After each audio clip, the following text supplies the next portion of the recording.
There's a lot of things about Animal Crossing New Horizons that I could say that might come as a shock. Did you know that Tom Nook is actually a tanuki? My life is a lie. But what I'm here to tackle today is the big questions in life, like, why do we exist? How do we cure AIDS? Or, better yet, the biggest, how greedy can a capitalist tanuki really be? So, ring the bell and sit on your DIY log stool because we're going to analyze exactly how big your debt is using science. Well, actually, we're using math, but never mind, moving on.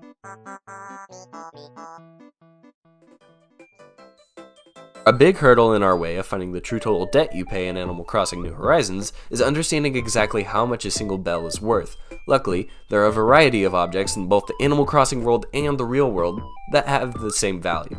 For instance, the Nintendo Switch that you got for updating your game.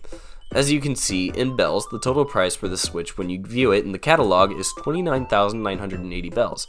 After converting the currency using the price, it turns out that one bell is actually about 1 cent in the US after comparing it to various other items in the catalog.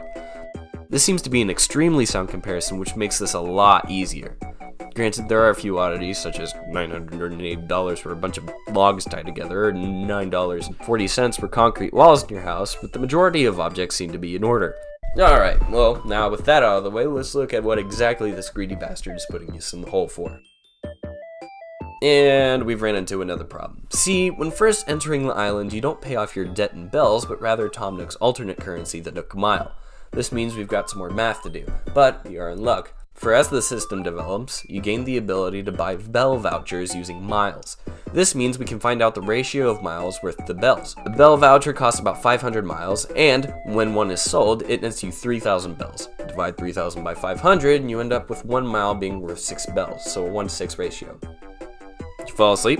Well, wake up, because this is where the fun begins. When you first enter the island, the cost of the getaway package is 5,000 miles. Because the mile to bell ratio is 6 to 1, we will multiply by 6 to get a total of 30,000 bells, and goddamn it, we've run into an issue. Tom Nook specifically said that the package at first was 49,800 bells. However, since he transferred to miles out of generosity, we're going to assume the best and say that he cut the first bill a bit. So, 30,000 it is, which means that the getaway package comes at the grand total of $300, which, wow, that's extremely cheap. You basically just bought an island a little over the price of the Switch. But let's not cut Mr. Nook any slack yet, as he finds multiple ways to charge you from that point on. Let's get started with house upgrades. To get started from the standard tent to a house, you charge 98,000 bells, or $980. To further expand your house, you must pay an additional $198,000, or $1,980. Notice that your price more than doubles for less than double the house expansion. For another room, you'll have to cough up 348,000 bells, or $3,480. An additional room will add 548,000 bells, or $5,480. Yet another room will add 758,000 bells, or $7,580. Another room is 1,248,000 bells, or $12,480. The final home extension, a basement, is 2,498,000 bells, or $24,980.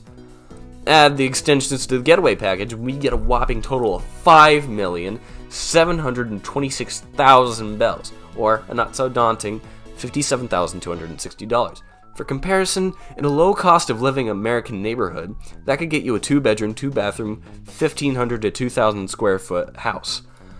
Might I mention that's with a half acre of land, let alone an entire island. A plot of land for another resident is 10,000 bells, meaning that another resident can get a house for $100.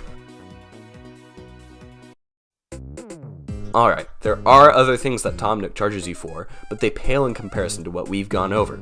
I think it's safe to say that he's as harmless as he is brown. So, what did we take from all this? A, Animal Crossing has some of the most whack real estate deals since the westward expansion, and B, I'm gonna have to ask you to cut my boy Tom Nook some slack, he barely makes a living as it is.